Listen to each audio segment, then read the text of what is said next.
going to put down an aftermarket ignition coil here.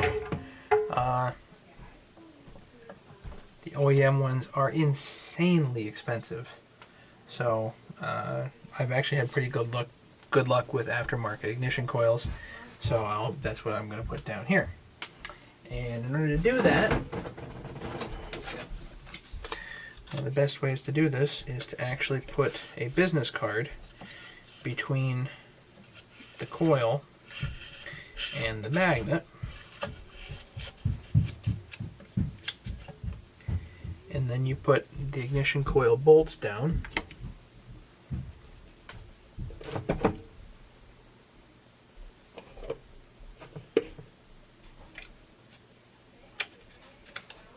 I actually only have one good one. The other one I'm going to pull out of my stash here. These are just M5 Allens. Now the OEM one actually has a flange to it. This does not, but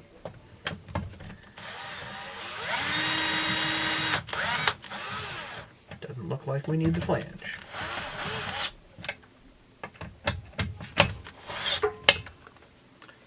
And these will go down with the T-handle just to make sure it's correct.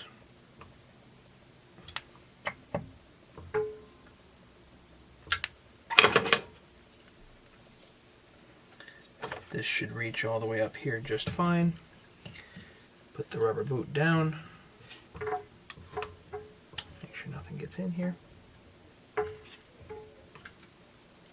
So I have to get the air shroud here, which will actually hold this better. The air shroud is coming, it's on order. So that's actually the next thing here. Air shroud, and then I'll be able to do the green wire here, which seems to feel a little short, but I'll get that figured.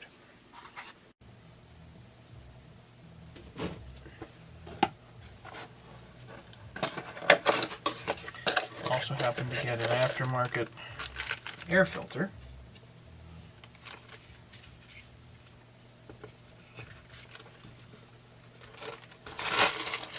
Looks cool. I like the color. Blue.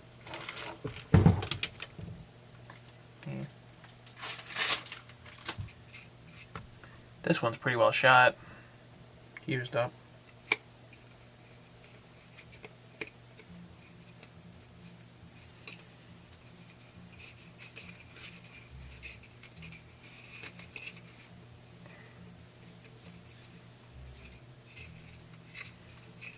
So don't throw this part away. You gotta, I can't imagine how expensive that is.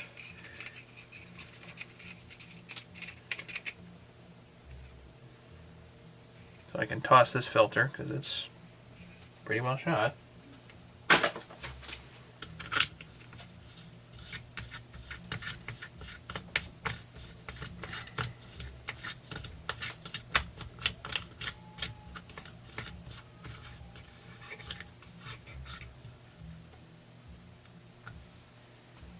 Nice.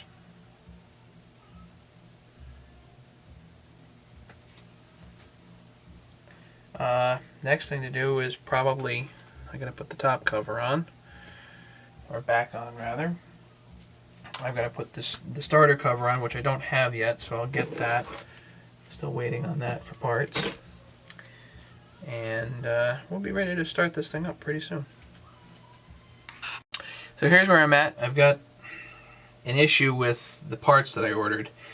The handle for the chain brake was the wrong one, and the actual top handle was the wrong one as well. They sort of fit, but not really. As it turns out, they were aftermarket parts that would fit a regular 372. The X-Torque models have some different parts on them. So this is an X-Torque model from 2012. Basically anything I think 2010 and newer will be the X-Torque models. Okay, so this is the old chain brake handle, and I don't know if the the other old handle fits, so I'm not going to worry about that right now. But what I'll do is I'll try to piece together the rest of it this morning, and maybe even get a compression number. So that's kind of where we're at on this. The next piece to do is the air shroud here.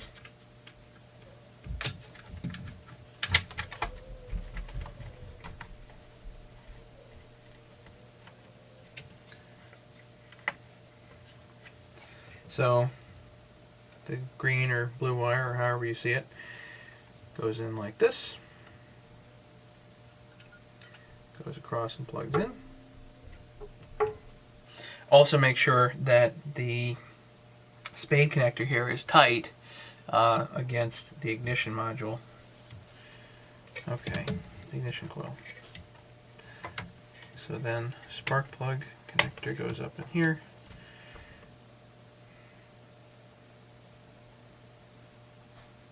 How am I supposed to fit it up in there? I don't know.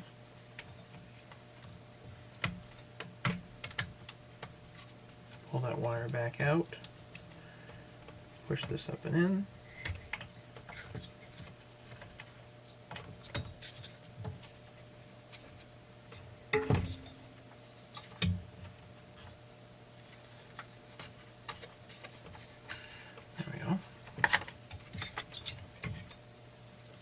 Spark plug wire's got to go up there first.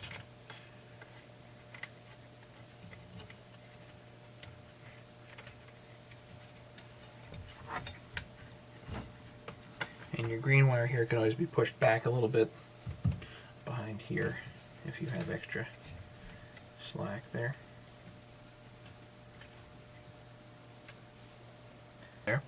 One of the parts that will likely get forgotten, and I've now found is missing on both the 385 and on this 372, was this bushing.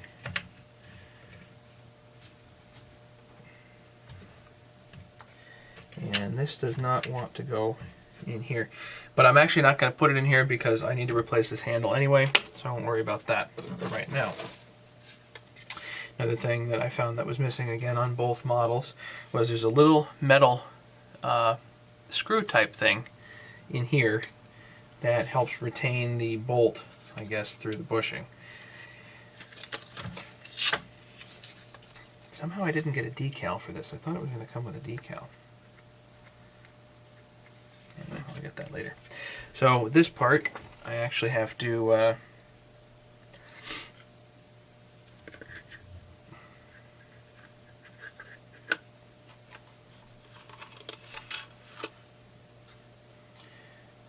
get this tight, so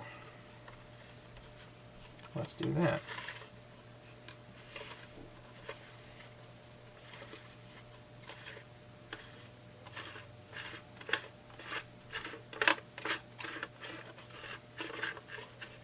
There we go. I'm just going to tighten it 1, 2 turns.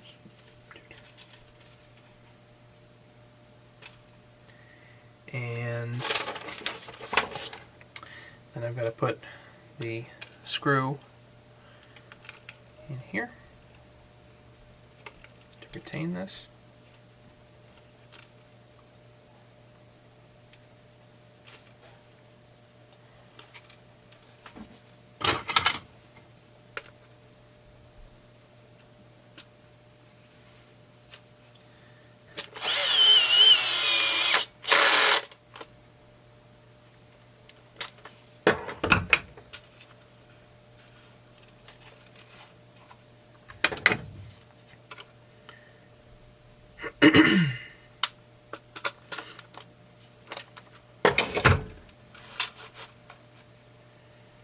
Something's too tight. Looks like the knot here is catching.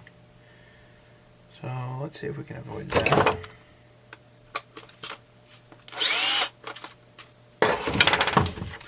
By pulling that knot up a little bit.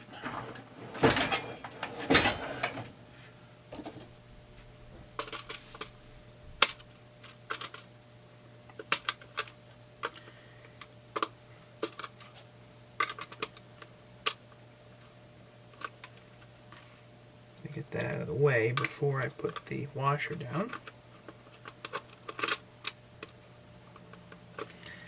These little things like this that end up taking all the extra time. And so I don't have to hold this. Let's go tie this.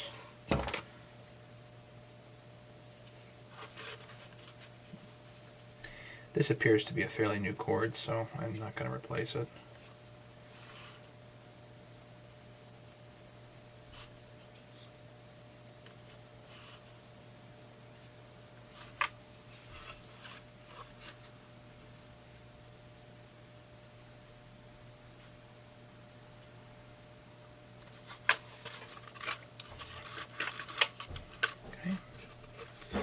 Now we got to figure this out.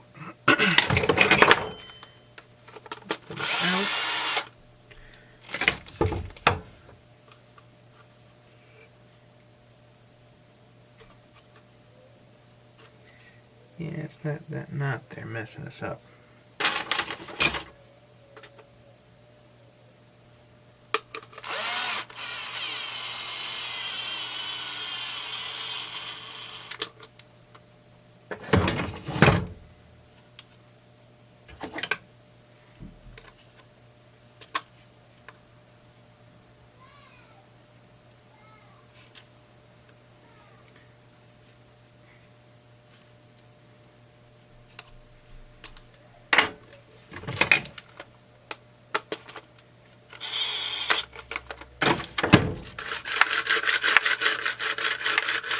That ought to do just fine.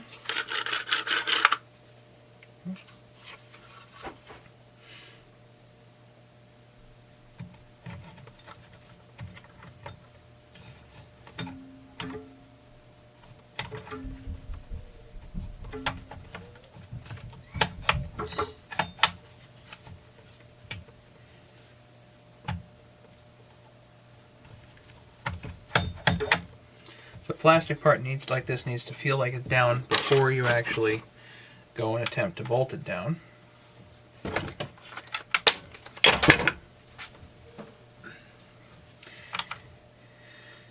And these holes probably don't come pre-threaded either.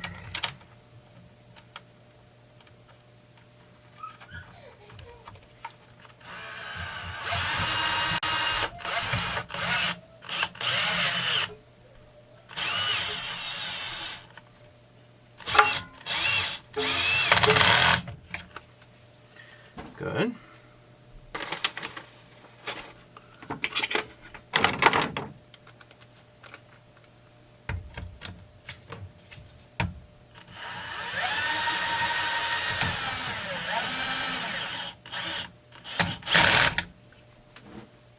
These screws do tend to get lost.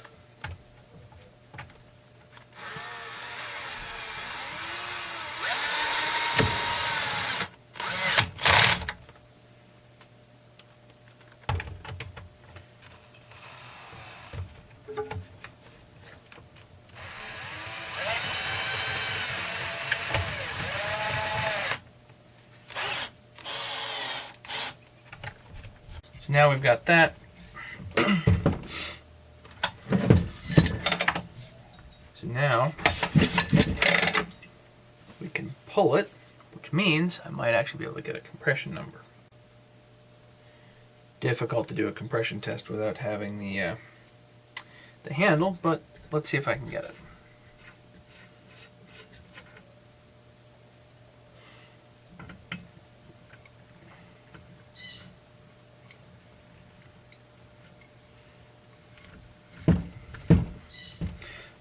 So for a compression test,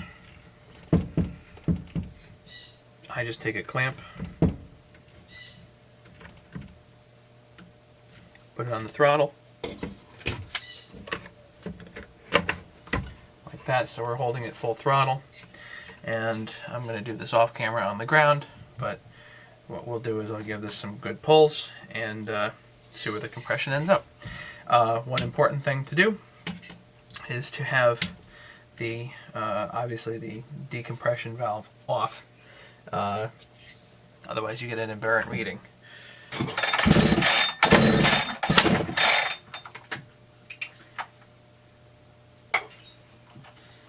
admittedly is darn difficult to do without a handle.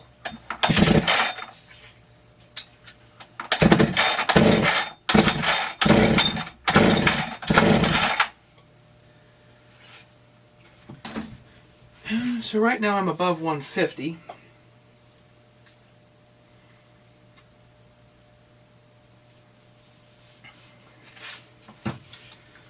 if I give it another good pull and see what happens.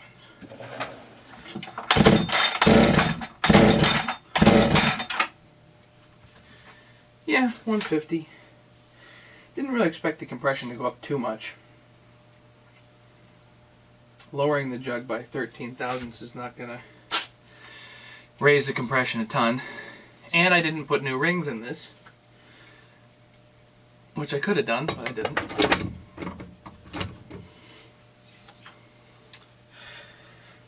So, at least I got 150. In order to really raise the compression, you actually have to go in and cut the squish band in here and then lower the jug significantly otherwise. So, should we see if it runs? Alright, let's see if it runs.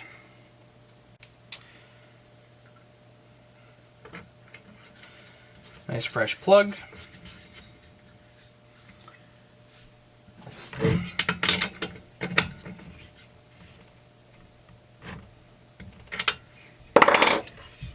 So let's put the top cover on.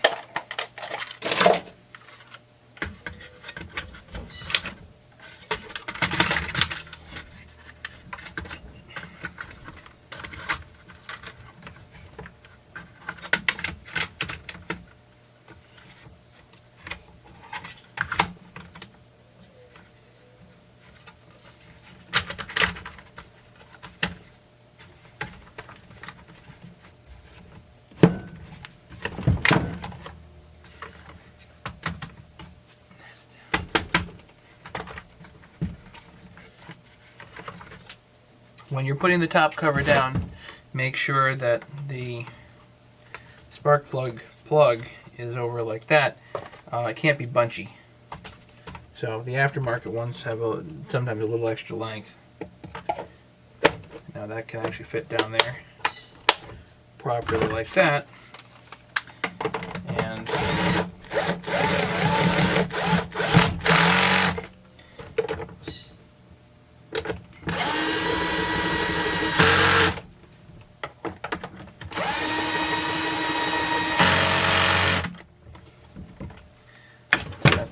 that's down and tight. Let's put some gas in it, see if it starts.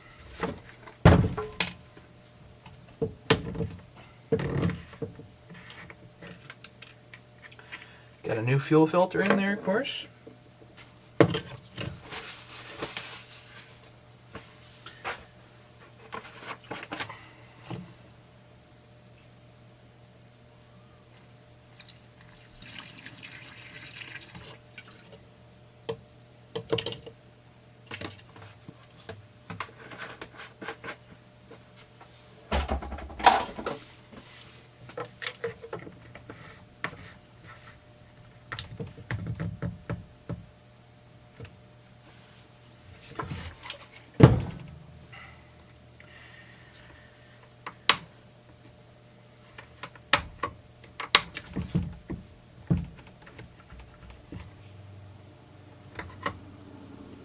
Choke on,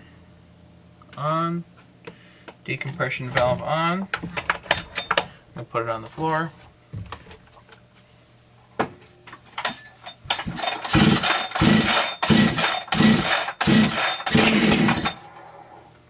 We get pop, decompression valve back on.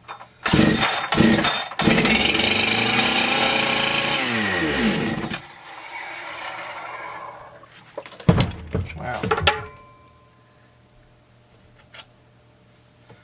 Wants to go. So, there we go. She starts. Let me put the rest of it together. And we'll take her outside and see if we can get her tuned.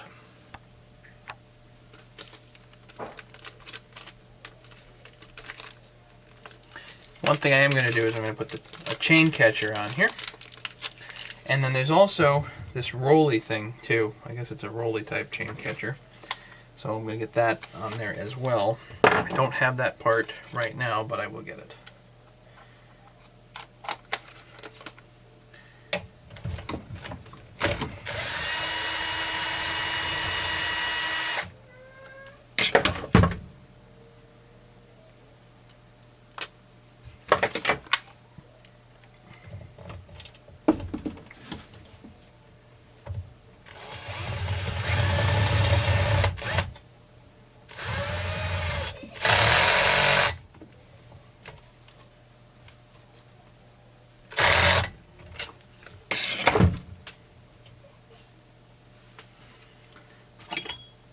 And a few other miscellaneous parts, of course.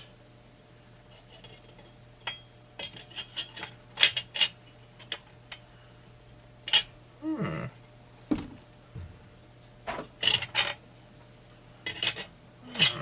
we go. I'll put that upside down.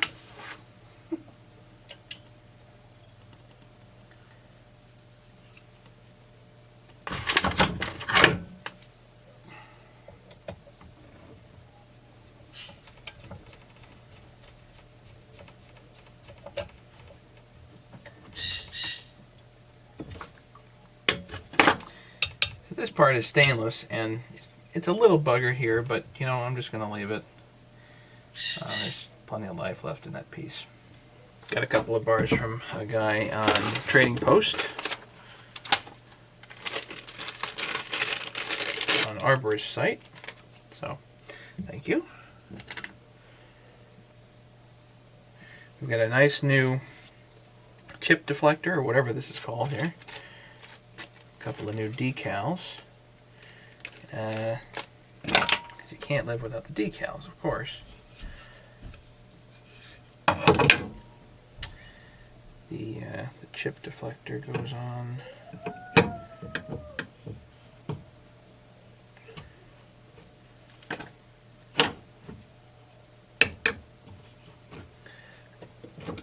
Goes on like that. And then there is this plastic piece, which with a it's a plastic bushing, and there's a screw here. The plastic bushing on this is fairly well shot, so I ordered a new one. It's one of those really, really stupid, tiny little parts here. That probably cost way too much money. But if you're going for a complete saw, that's kind of what you need to do.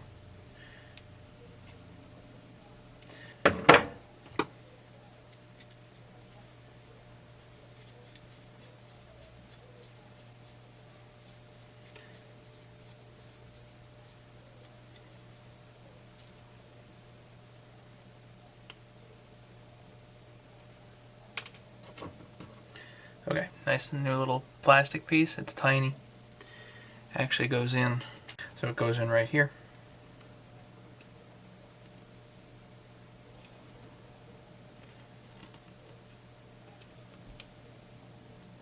At least it should go in right there. Maybe. A little bit of grease here. I had one guy last night comment on my one of my videos. It was my Volvo video on how to change out the fuel filter. And he commented, and he seemed to think that I had a grease fetish. So, if that's what you think, then you're right, I do. Because I absolutely hate having connections that are dry. How many bolts have I taken off of cars, saws, whatever, that aren't greased, and you break the head of the bolt off or something stupid because it was dry. You know, things need to be put onto proper torque. No question about that. But they also need to be greased. Or Loctited, depending again on what you're doing. But they need to be greased so you can actually get them off again. Not just a matter of getting things on, it's a matter of getting things off, too. Because if you're going to do a brake job on your car, you're probably going to do it again. And the next time you do it, you want it to be easier than the first time, not harder. And if you're not going to do it again, somebody else is. Why don't you be nice? Put some grease on it. That way the next guy doesn't have quite such trouble. So you have to sit here and think, what bolts do I have extra?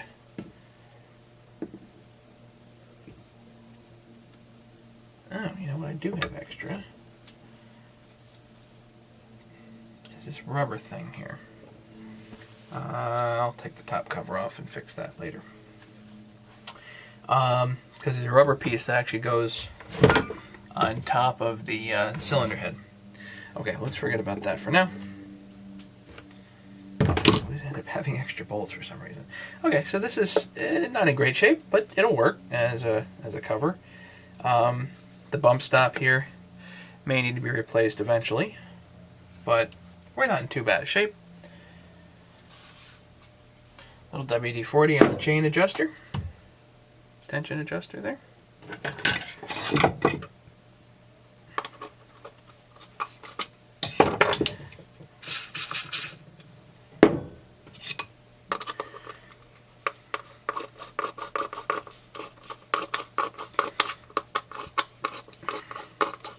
The 350s are a pain in the neck.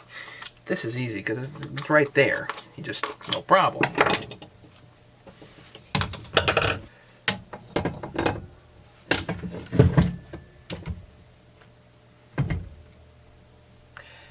If you don't know how to put a bar on by now, you got bigger problems, but I'm going to get the chain going here. Oregon 72 LGX 084G. 24-inch Husqvarna large mount bar. And just by looking at the chain, I think I don't actually have a 72 LGX. I think I have a 73. Hopefully this fits. It goes in there, so that's good. The chain is not 72 LGX, it's actually 73 LGX. It happens to be the wrong box. I'm going to throw that out.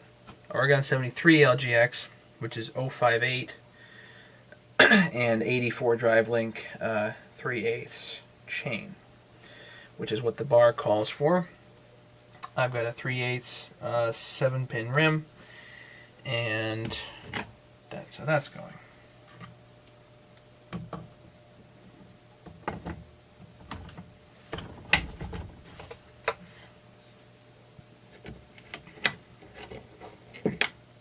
Bar nut.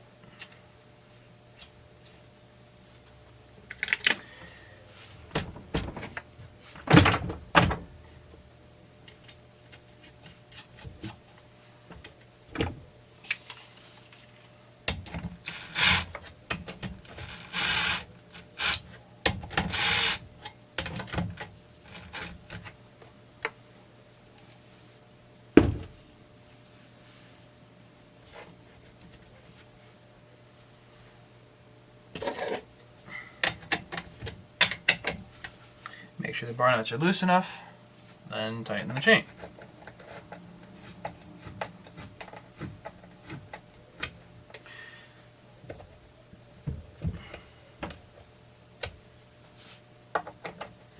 I always hold it up to kind of get a feel for where we're at.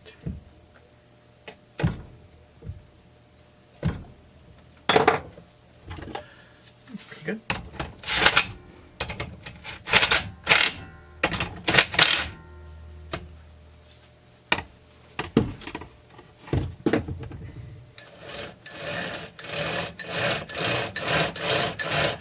Should run smooth and back and forth. Obviously, if I set the chain brake, pop, nothing. Good. So after piles of money and parts and time, we still have a cruddy looking saw. Haha. Let's put it this way. If you're going to have fun, you're going to do an interesting project, this is it.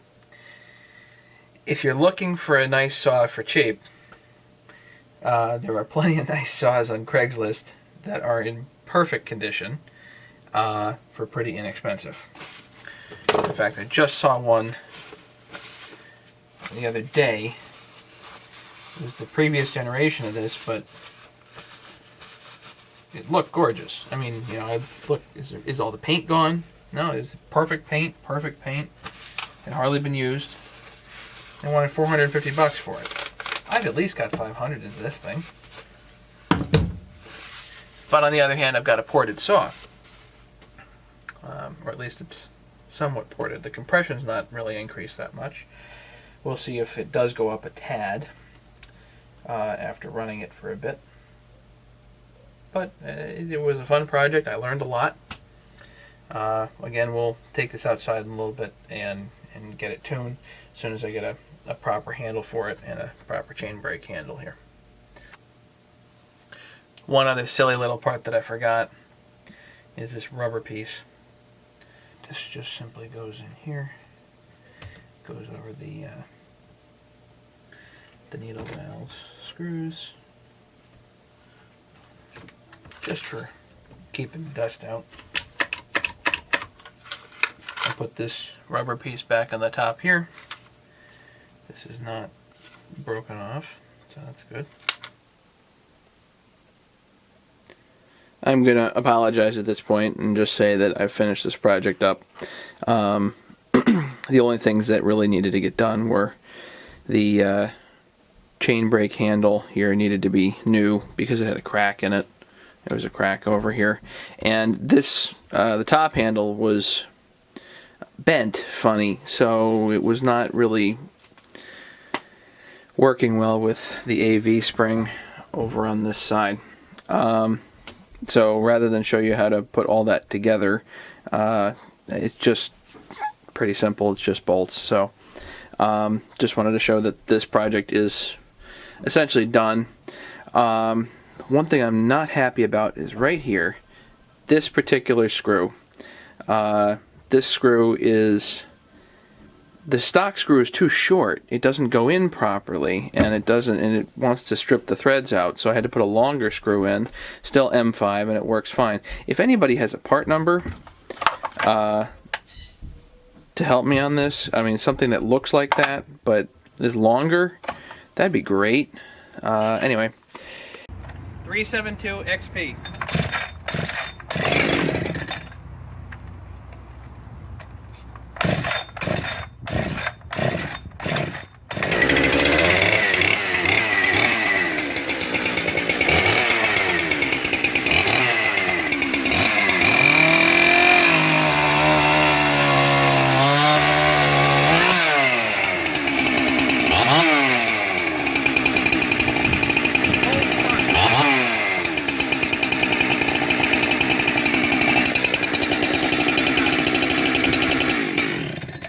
Just as comparison, a ported 350, bolt start.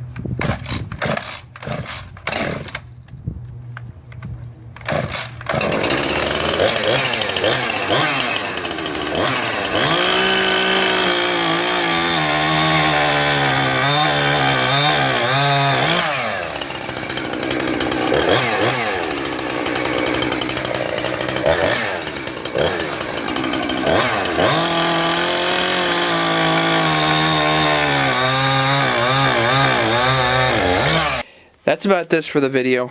It does run. It runs pretty well. It's pretty snappy, and I'm happy with how it turned out. Obviously some paint missing here. It's not perfect, but this 24-inch bar, this should be just fine for what I need it to do. Thank you for watching, and don't forget to subscribe.